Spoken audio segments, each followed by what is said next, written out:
Hi, everybody. I'm Bill Burns. Yeah, Nancy Burns here. And we're from Future Theater. And you know what we like to listen to? Bang. Radio on Sunday nights at 9 p.m. At 9 p.m.? What Eastern. network? Oh, the best network on the whole entire internet. Inception Radio Network. You're locked into Inception Radio Network, Superior, Wisconsin.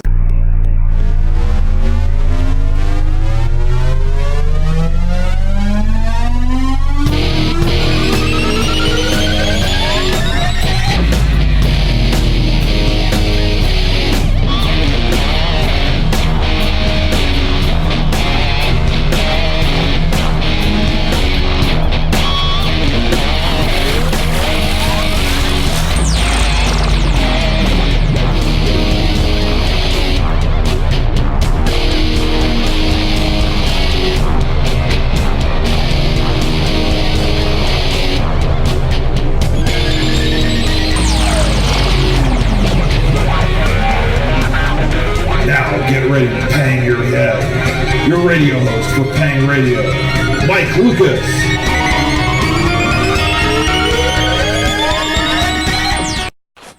Welcome to Pang Radio. Tonight is Sunday, April 12th, 2015. Got to do one shout out to my little sister in Key West, Florida. Happy birthday, sis. And she's enjoying the sun and the life of Key West. And just from our pictures on Facebook, but happy birthday to you. And I'm here with my co-host, Ken Storch. Tonight we have on Peter Moon, by the way. Hi, Ken. How are you? Hey, I'm fine. And I just want to have a quick shout out to Lynn Simpson in New Mexico, George and Patty, Doug in Missouri, and Marilyn and Dick in Oklahoma. Yeah, Marilyn also chimed in, too, on Facebook. She said she won the Miss Ugly contest in Oklahoma. She's got a great sense of humor. Oh yeah, and I got some shout outs too, thanks to our fans on Facebook that follow us. We got Maureen coming in from Pennsylvania. We got Clinton from Sacramento, California. Angela from Edmonton, Alberta. She loves listening to IRN on the podcast, she mentioned. Tanya and Michael from Melbourne, Australia. We listen to IRN most nights. Love all the shows. Thank you, Tanya. Yeah, Down Under. Down Under, yeah. And we got Carrie from my home cheese state of Milwaukee, Wisconsin, says IRN rocks. We have Carrie Jacobson from Riverdale, Utah, listening in to IRN. And then we have Dan McGregor from Long Beach, Mississippi. How do you like that? I want to say thank you to Lorna Hunter of La Pig up there also. We appreciate your support and efforts, Lorna. Oh, yeah, Lorna's a big help, and she's been helping us book a lot of guests, which we do appreciate. It's nice to have the, life gets busy, and sometimes it's nice to have people helping out. It's definitely a good thing that Lorna's doing for us. Oh, yeah, absolutely. She comes up with some good ones, so hat tip to Lorna Hunter. And I'd like to do another shout-out to one of their field investigators over there, Susan, helped us catch up as a state on our investigations, Ken, so... With the work of her and myself and my chief investigator, Mark O'Connell, we are on top of we're tied on the top of the MUFON investigations percentage. We're at 100% finally. It took us a long time to get into the list with John Venture and all the big dogs now. Well, congratulations. Yeah, tough work, but we're working on it. Maintaining it is another thing, so we'll see how that works. I'll go over a few things here, too, how to listen to IRN. You can download our app on Apple, Android, and Amazon phones. We're also in the Amazon App Store. Follow us on Facebook by searching Inception Radio Network. Follow us on Twitter for the latest show updates and UFO or paranormal news, which I tend to throw on our page for all our listeners, I_R_N. We have our call-in listen line, 401-283-6700. You can listen from any cell phone. If you don't have a smartphone, listen to us on Stitcher Radio, TuneIn Radio, Roku, Nobex on the BlackBerry, and Live 365. And one more shout-out. I'm welcoming a new show premiering on Monday at 6 p.m. Eastern, April 20th. It's Center of Light Radio with our new show host, Keith Anthony Blanchard. So he'll be going into the topic of the unknown, UFOs and parallel universes, anything. He's going to fit in well with the network. So congratulations, Keith, and welcome to the network. That's what I got, Ken. So you have what's going on your side of the woods? Anything interesting? Well, we've got a couple investigations that are going on, and we also have a presentation that the Oklahoma UFO Paranormal Team is going to put on in August. And we're going to demonstrate some of the equipment, going to talk about some of our cases, and do how to properly cast a footprint. We have a forensic anthropologist that worked for the police department that's on our team, Bill Mays, and he's going to demonstrate the proper way of casting prints and a little bit of the forensic evidence. So it should be real interesting. Well, that's pretty neat. That. Yeah, he's a good guy too. He knows what he's doing. Right. Yeah, that would be very interesting to see. It's tough for us to get any meetings rolling up here for MUFON or anything like that. We just the distance, and there's really only 2 of us in the state actually working the cases, and we're looking for more members and field investigators. But I'd love to hit the cities and hit one of Lorna's meetings one of these weeks. I might surprise her some night and just pop them in her meeting. Yeah, you should. Yeah, she does a good job. I've been a speaker.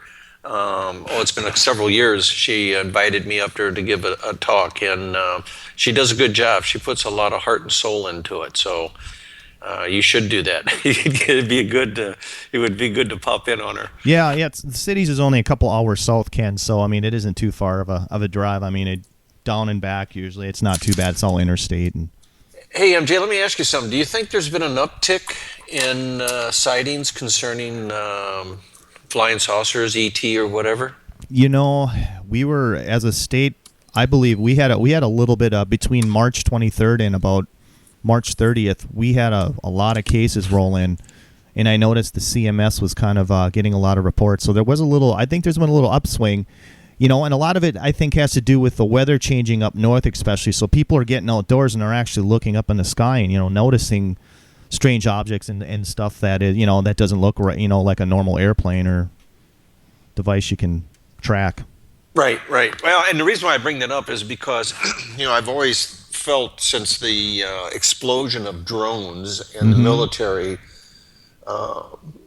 propensity to use drones, and now everybody and his uncle seems like they're flying a drone. I was just wondering if that hasn't been the cause of the uptick, if you would. Right. I do get a lot of pictures across the Google feed, and they'll say, spaceship flew by and stuff, but if they zoom in on them, they're basically, there's a lot of drones. You're right. That's probably contributing to many of the sites. And then how do you know if it's, drones, you see pictures of them, but how do you know it's a drone, in that picture? I mean, to a person, that's still going to be a UFO, but it's going to be a man-made object.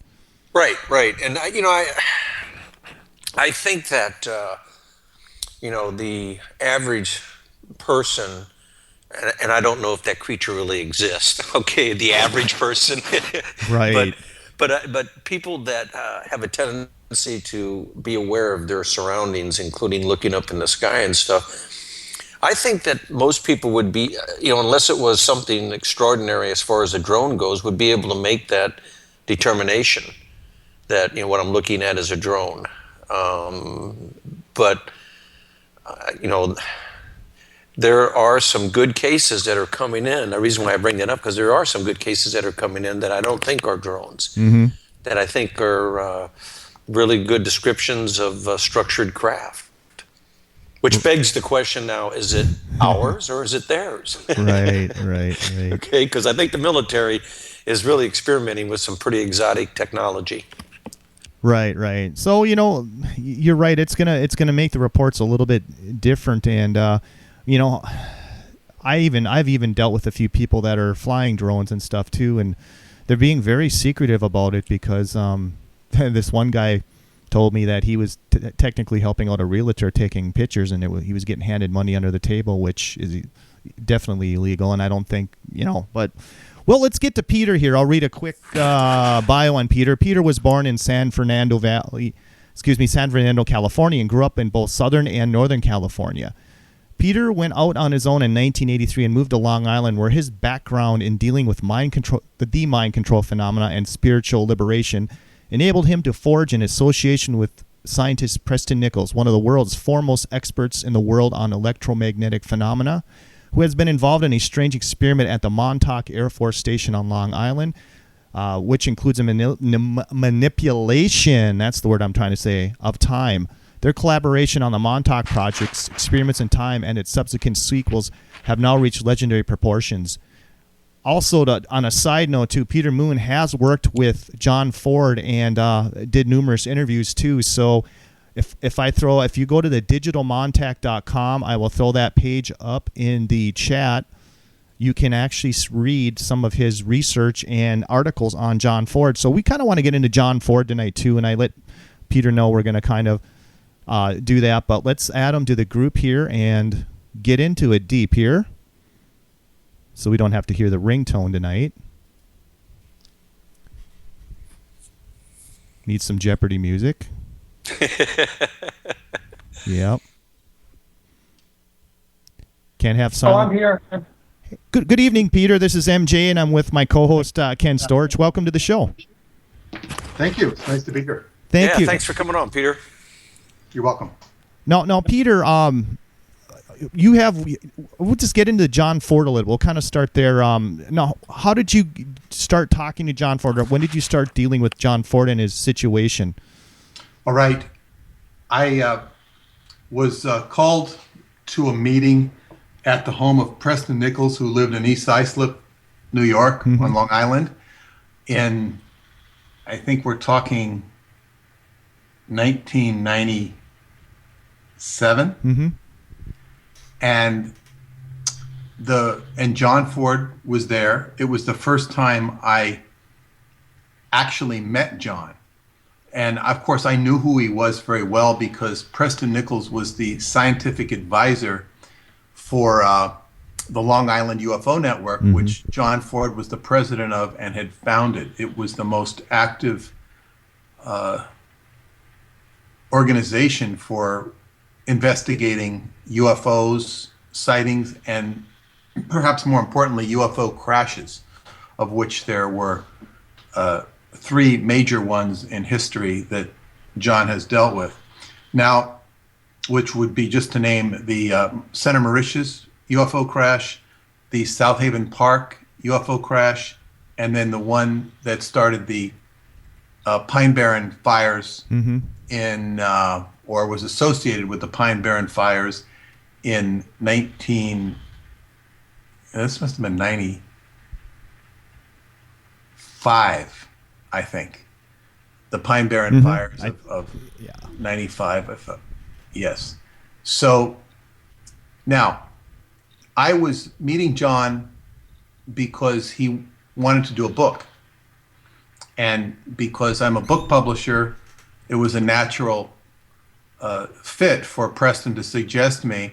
So I met with John in Preston's living room, and we talked about this, and it was a congenial conversation. And of course, John knew who I was. He'd heard plenty about me because I'd written the Montauk Project, Experiments in Time with Preston Nichols, and some other books as well with Preston. So, including one book on UFOs, Encounter in the Pleiades, an inside look at UFOs, which is Preston Nichols' story of his involvement with UFOs. So Preston's relationship with John, though, was as a scientist, which he is. So the conversation, well, we talked about maybe we'll do something, we'll talk about it, et cetera, but I received a phone call very soon thereafter from Preston Nichols saying, you don't have to worry about doing a John Ford book because he's just been arrested and taken away, and this began my this began my professional association with John Ford, because I began to investigate and chronicle the case in my newsletter, the Montauk Pulse, which is a quarterly newsletter that I have done since 1993, which was to cover the events and circumstances of the Montauk Project investigation and all of the surrounding circumstances, which does include John Ford. Hey, Peter, and I find the John Ford fascinating. What was he arrested for? What were the specific charges? Do you know? Well, he specifically, and this was put in the paper, conspiring to kill, and I'm not using the legal charge here, I'm going to say, but this is what the newspaper said. He was charged with conspiring to murder the Suffolk County executive, John Powell. In other words, the Suffolk County executive is in charge of the politics of the county. He's an elected official. And John Powell, who was big in the Republican and conservative parties of Suffolk County in New York, which is the easternmost county on Long Island. So he was conspiring to put radium in John Powell's toothpaste in order to kill him. And this was basically what he was what was all the fuss was about. What was the motive then that John Ford allegedly was going to, I mean, what was motivating John Ford? Why did he have a will to commit murder against John Powell? Well, there was no will to commit murder on John Ford's part, and the whole set of circumstances, which is people listening can read about in detail on the John Ford. He wrote at least an 80-page document. An 80-page plus document on the circumstances that led him to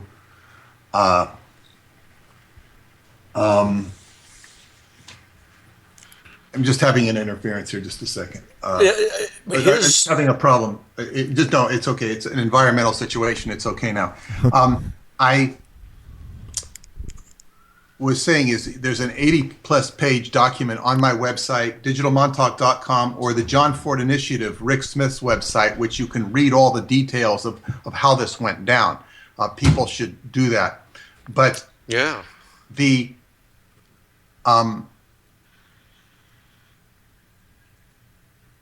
So basically, John Ford was set up, and what had happened is he was working with a man named Joseph Mazzucchelli, and Joseph Mazzucchelli has a very scurrilous history and past. He's done time in jail, including over this incident, because he was representing himself as a secret agent of the Mossad. And he had certain information which convinced John Ford that he was indeed an agent, an intelligence agent. And John Ford worked in intelligence, in an intelligence capacity at St. John's University when he was a student there. And it should be stated that John Ford was a retired court officer from Suffolk County. And he went to school at St. John's, which is in Queens, on Long Island, and he had involvement, and he writes about it in the report. Now, people who are critical of John Ford will say, "Oh, he can't be a secret agent," and they really, the psychiatrist didn't believe it that evaluated him. I don't think the prosecutor, certainly they accused him of being nuts, because he's claiming to have a CIA connection. And there was a station officer in Staten Island who worked with John Ford who would not back him up. And the only thing I can say is that I have a personal friend who is an attorney at law in Long Island here, and he is a graduate of St. John's.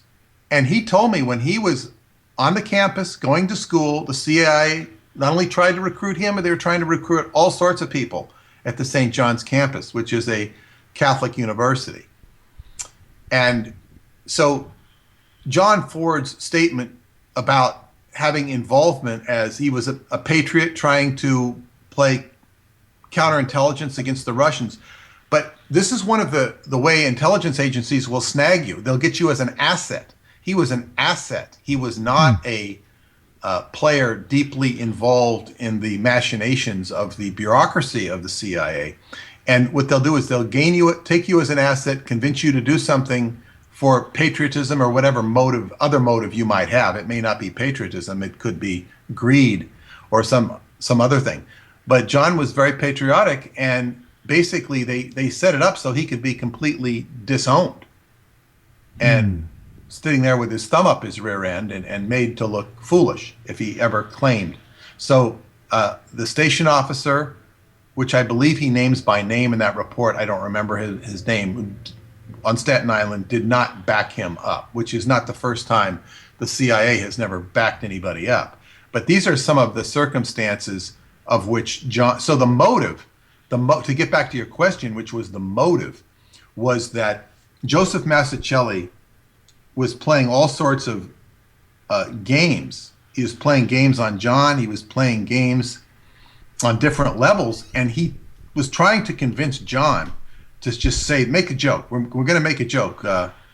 Just say it. And like they were being monitored or something. And they were being monitored. Was Massicelli wearing a wire? It sounds like he Yes. was working for some kind of law enforcement agency, and they were setting John up. Well, yes, This was the Suffolk County Police. Now, this wire, this wire was used to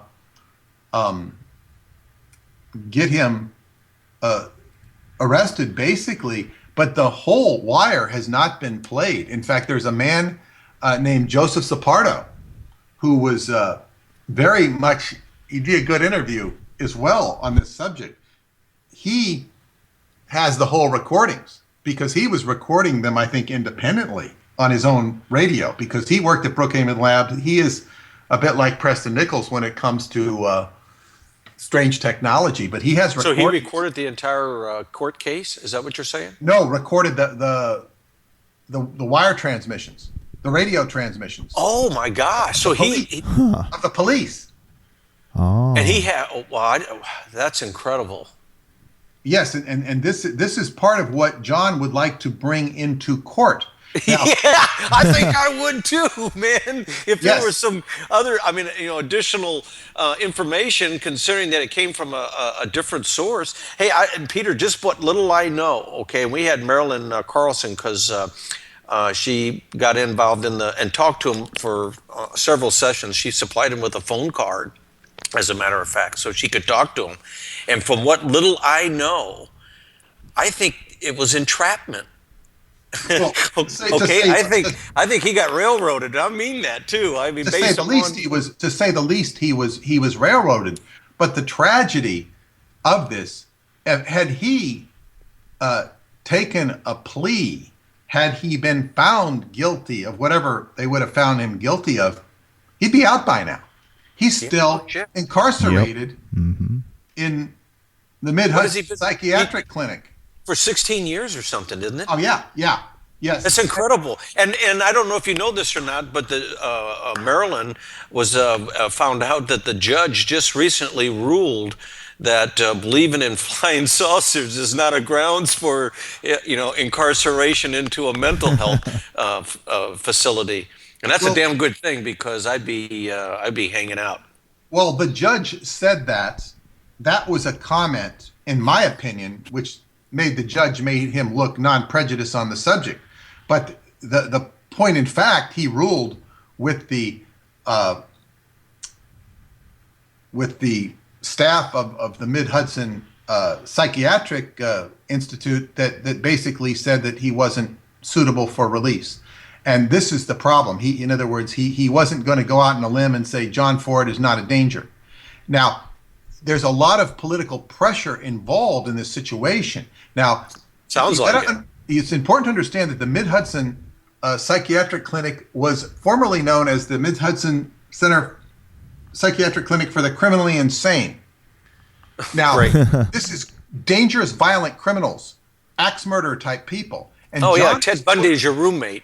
John was put in this facility as a very, very dangerous person. He has no history of being dangerous. He does have a history of being litigious because he was a court officer. He would sue people, including one man named Bill Nell, who was a rival investigator who had some ethical problems. And John ran him out of the state. He moved to Florida, where his home could not be garnished or taken away, and he spent close to $50,000 of his own money on that case. So John was litigious. he knew how to use the court system. But excuse me, at the time of his arrest, was he currently involved investigating one of the crash saucers? Yes. One of the, and that's covered in the report. This is the Pine Barren fires? Pine Barren fires Mm-hmm.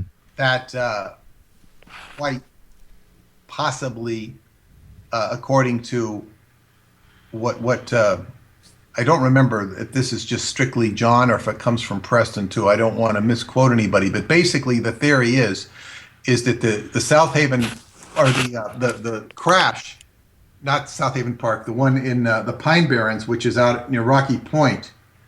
There was a crash. It started a fire. Fire people were called there, and then the big accusation was that politicians had other fires started and created this as an opportunity to create fires in the Pine Barrens so that they could take the Pine Barrens would be gone, and then they could capitalize and use this for real estate development. Right. This is an accusation that was being done. So Suffolk County politics are pretty crooked. Now, as this story, as I continued to cover this story and become very much involved in it, I was visiting John in the Suffolk County Jail, which is not I never visited anybody in jail except one time in a minimum security installation. Well, this was just. I worked in one for 10 months.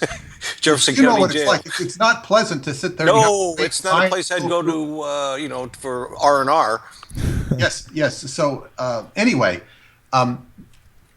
John, what as this case happened over the years, John Powell, the one who was the alleged victim, was found guilty and served jail time for accepting illegal bribes, for allowing dumping at the Brookhaven Town Dump, and also for running an illegal chop shop. This is John Powell that also... John Powell, the former Suffolk County executive who's now dead. And the district attorney, who was John Powell's right arm in this case, was James Catterson, who's now dead too.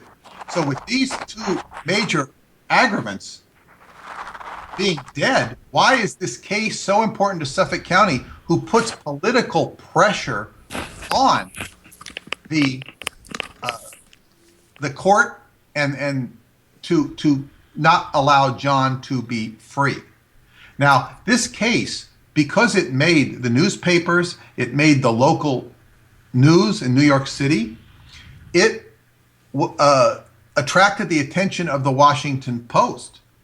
And they sent up a reporter here to say, what the hell is going on? This is the craziest story in the world. And then the reporter, who was a young reporter, gets up here, and I was probably the first person he spoke to. And he came over to my house and interviewed me. And I let him, he was so surprised to hear all these wild and crazy things about Long Island, not only the Montauk Project, but Flight 800 and all the conspiracy behind the shooting down of Flight 800, which was ruled a crash. And that was a whole scandal. And there was another do you think that's tied in with what John Ford was involved in as far as that crash? Not Flight 800. Not Flight 800. Okay.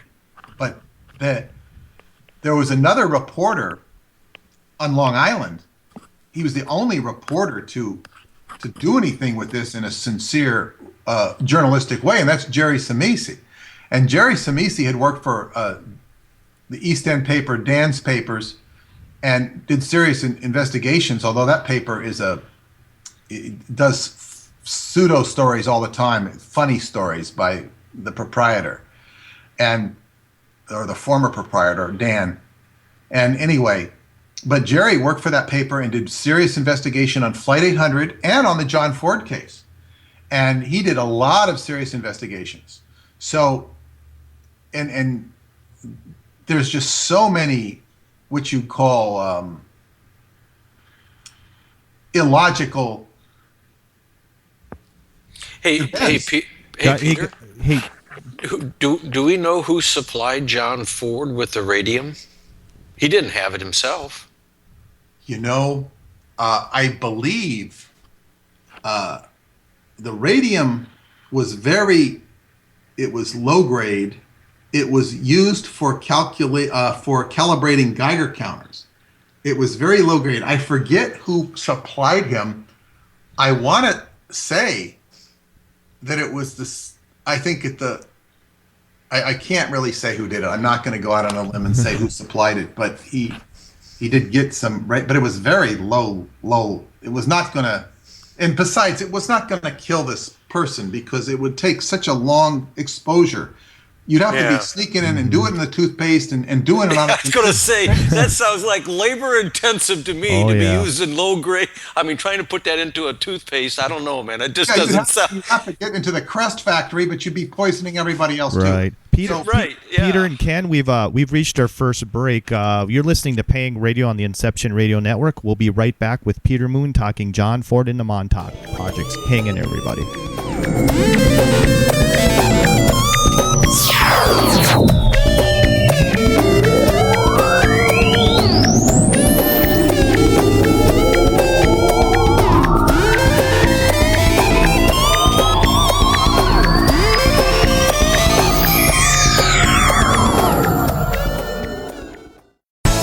Hello, Inception Radio Network listeners. This is Amanda. Remember, you can take your Inception Radio shows on the go. Just download the Inception Radio Network app for your iPhone, iPad, or Android smartphones and access live shows, past shows, guest lineups, and much more. Just visit the iTunes Store or the Google Play Marketplace and download it today for free. Hello, everyone. Lorian Fenton here, host of the California MUFON radio show, asking if you'd like special access to exclusive and amazing information about UFOs, the paranormal, and all things unexplained. If you're nodding yes, then join IRN's Insider Club. As an Insider Club member, you'll get an all-access pass to premier Inception Radio Network content for only $4.99 a month. This includes live UFO and paranormal conferences, live streaming UFO skywatches, exclusive IRN radio and TV productions, and of course, Paying Radio with MJ and Ken Storch. So don't wait any longer. Visit InceptionRadioNetwork.com and click on Member Login to join IRN's Insider Club and get your VIP access today. Howdy, this is Joe Mars. I'm inviting you to tune in to Epic Voyages, 8 p.m. Central, 9 p.m. Eastern, Monday nights, right here on Inception Radio Network. To find out more about Epic and how you can become a member, visit epicvoyagers.com. That's EPICVOYAGERS.com.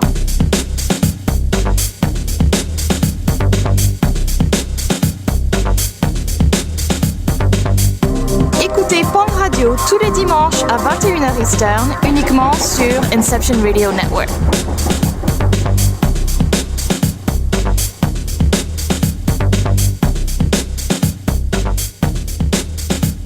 Hello, IRN listeners. This is MJ saying hello and sharing an awesome secret I discovered. It's called DreamNuage.com. Fresh, raw, organic ingredients are used to create all their products. They are made in very small batches to ensure quality and freshness. Handmade in the USA, each product is created with care and with the finest organic ingredients. There are no preservatives, dyes, or chemicals in any product. Stop by Dream Nuage and relax. That's DreamNuage.com. Simple, raw, organic.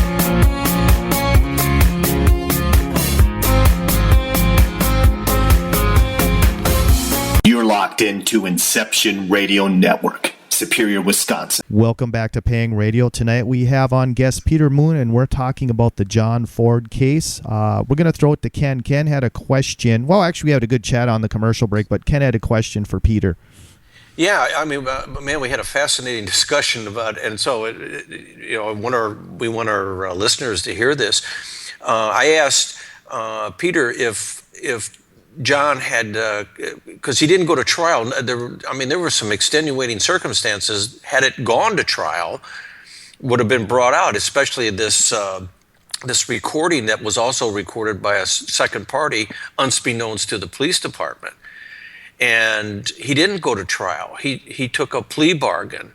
And Peter, why don't you elaborate? Because that's what I asked him on the break. Is, did he cop a plea? And it was a plea to mental health, right? Yes, but there's a precursor to that. In the search warrant they had when they raided his place, was the date was after the actual arrest had taken place. So they had the search warrant was either incorrect. Well, it was incorrect. It wasn't. Therefore, it wasn't a legal search warrant. Yeah, it was invalidated. Right. They put the wrong date on it.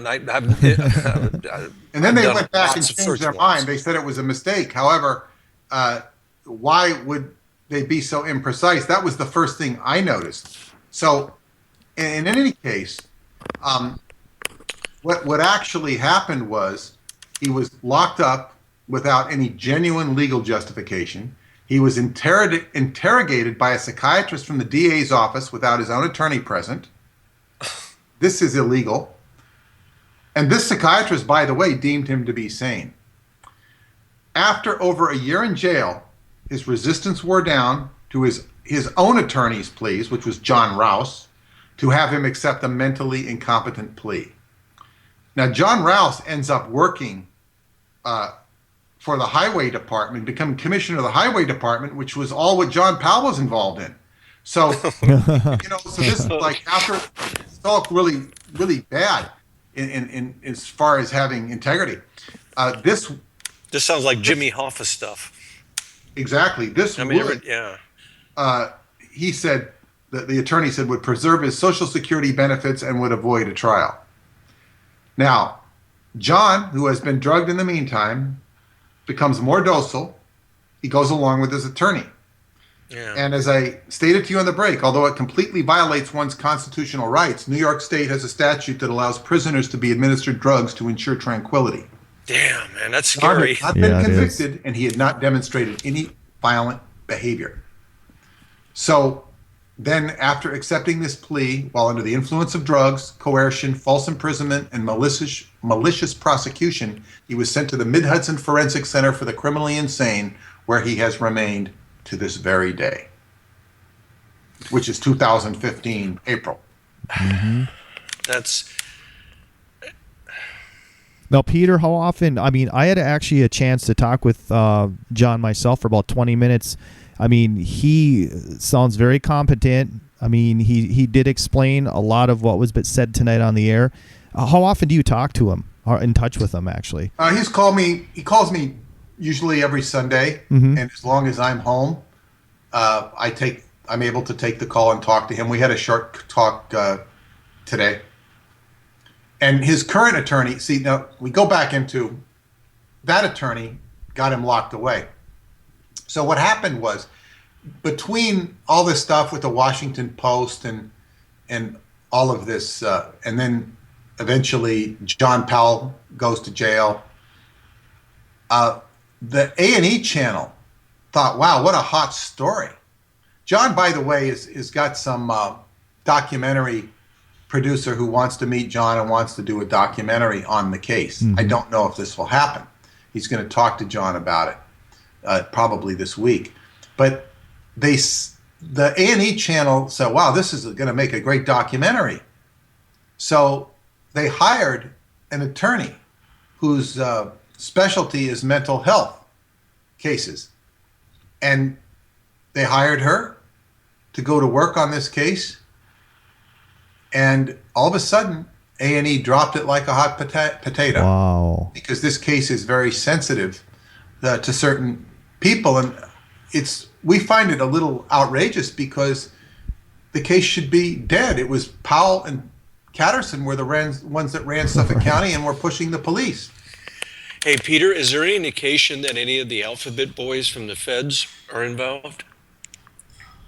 Actually, there's an indication that well, it's not just an indication, it's true. The FBI was, when they found out about this case, and from my understanding, it was through one of Preston Nichols' liaisons, who I know and met with personally, and who encouraged me to write about this. We called him the Colonel.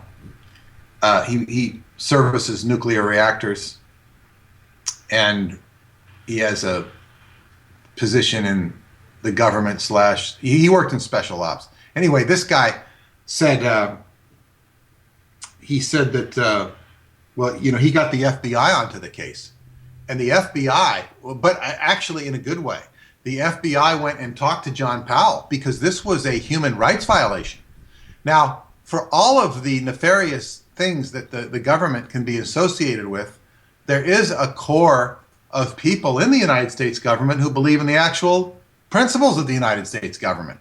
And these include certain people in the CIA and FBI. You mean they believe in the Constitution and the Bill of Rights? There are some people that do. And, wow. And we, they get... I thought I was the only one. Well, this is, I know that's the apparency. It's like you can kiss them goodbye. However, these two agents went and talked to John Powell because this was an unreasonable situation. And he was so damned arrogant and so pompous with these guys and so rude that they said, we're going to get this guy. And that's how he ended up getting caught with a chop shop operation, because the FBI stung him because he was an outrageous, bombastic fool. And, wow. he thought he was more powerful than the FBI, or that his connections in the government were more powerful than his ego. The FBI. Yes, and so this tells you we're not dealing with the FBI proper here, or even the CIA proper. The average CIA person is a bureaucrat.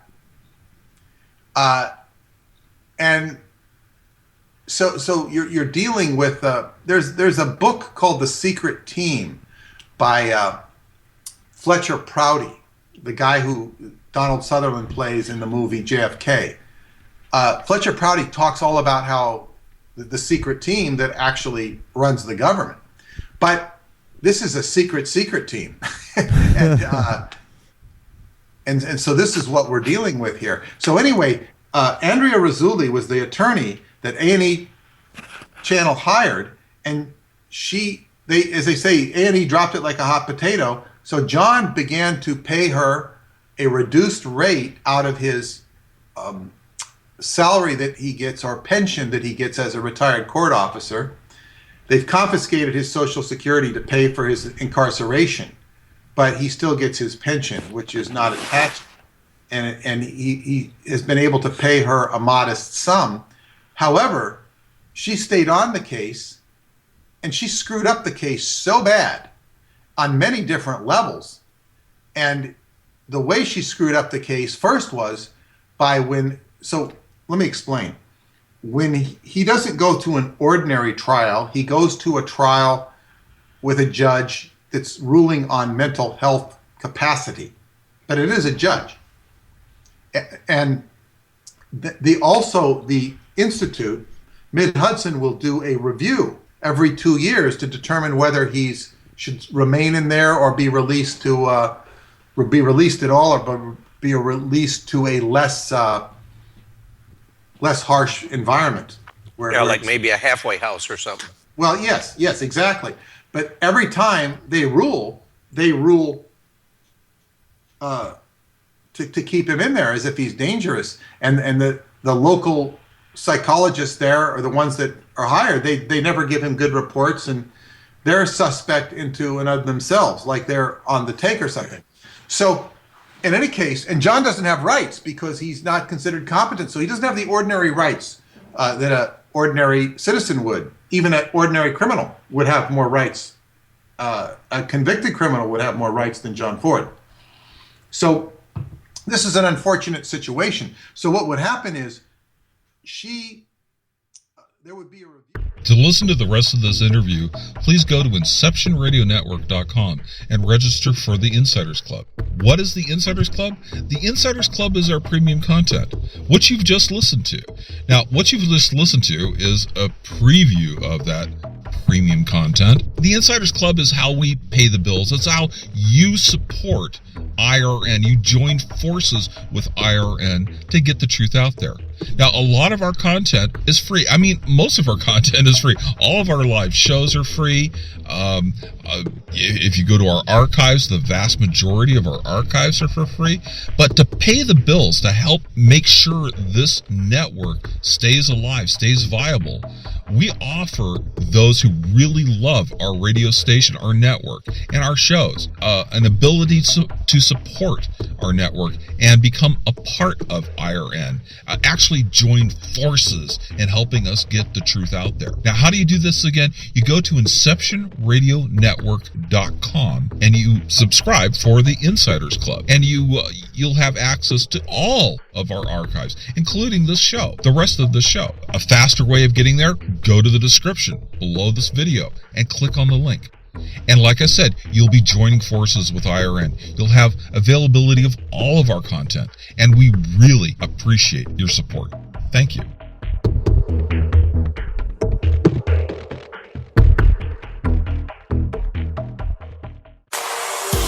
Hello, everyone.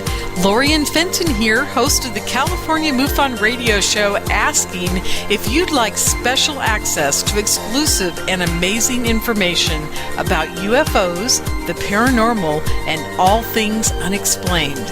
If you're nodding yes, then join IRN's Insider Club. As an Insider Club member, you'll get an all-access pass to premier Inception Radio Network content for only $4.99 a month. This includes live UFO and paranormal conferences, live streaming UFO skywatches, exclusive IRN radio and TV productions, and of course, paying radio with MJ and Ken Storch. So don't wait any longer. Visit InceptionRadioNetwork.com and click on Member Login to join IRN's Insider Club and get your VIP access today. To listen to the rest of this interview, please go to InceptionRadioNetwork.com and register for the Insiders Club. What is the Insiders Club? The Insiders Club is our premium content, what you've just listened to. Now, what you've just listened to is a preview of that premium content. The Insiders Club is how we pay the bills. It's how you support IRN. You join forces with IRN to get the truth out there. Now, a lot of our content is free. I mean, most of our content is free. All of our live shows are free. If you go to our archives, the vast majority of our archives are for free. But to pay the bills, to help make sure this network stays alive, stays viable, we offer those who really love our radio station, our network, and our shows, an ability to support our network and become a part of IRN. Actually join forces in helping us get the truth out there. Now, how do you do this again? You go to InceptionRadioNetwork.com and you subscribe for the Insiders Club, and you'll have access to all of our archives, including this show, the rest of the show. A faster way of getting there, go to the description below this video and click on the link. And like I said, you'll be joining forces with IRN. You'll have availability of all of our content, and we really appreciate your support. Thank you.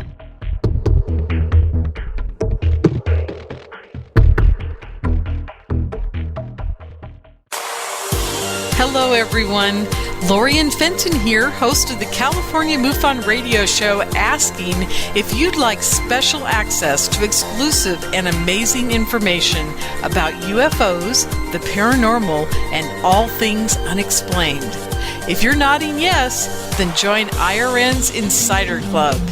As an Insider Club member, you'll get an all-access pass to premier Inception Radio Network content for only $4.99 a month. This includes live UFO and paranormal conferences, live streaming UFO skywatches, exclusive IRN radio and TV productions, and of course, paying radio with MJ and Ken Storch. So don't wait any longer. Visit InceptionRadioNetwork.com and click on Member Login to join IRN's Insider Club and get your VIP access today.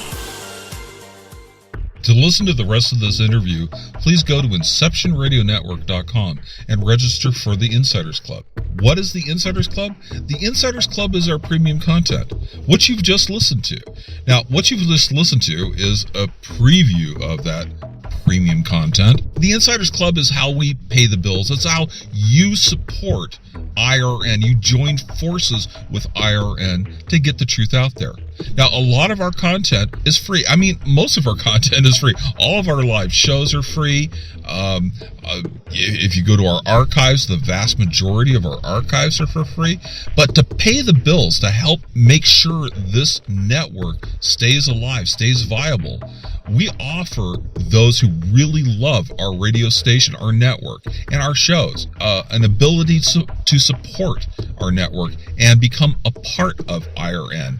Actually join forces in helping us get the truth out there. Now, how do you do this again? You go to InceptionRadioNetwork.com and you subscribe for the Insiders Club, and you'll have access to all of our archives, including this show, the rest of the show. A faster way of getting there, go to the description below this video and click on the link.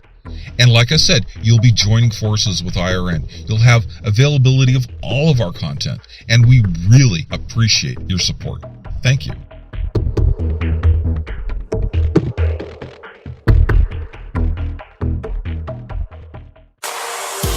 Hello, everyone. Lorian Fenton here, host of the California MUFON radio show, asking if you'd like special access to exclusive and amazing information about UFOs, the paranormal, and all things unexplained. If you're nodding yes, then join IRN's Insider Club. As an Insider Club member, you'll get an all-access pass to premier Inception Radio Network content for only $4.99 a month. This includes live UFO and paranormal conferences, live streaming UFO skywatches, exclusive IRN radio and TV productions, and of course, paying radio with MJ and Ken Storch. So don't wait any longer. Visit InceptionRadioNetwork.com and click on Member Login to join IRN's Insider Club and get your VIP access today.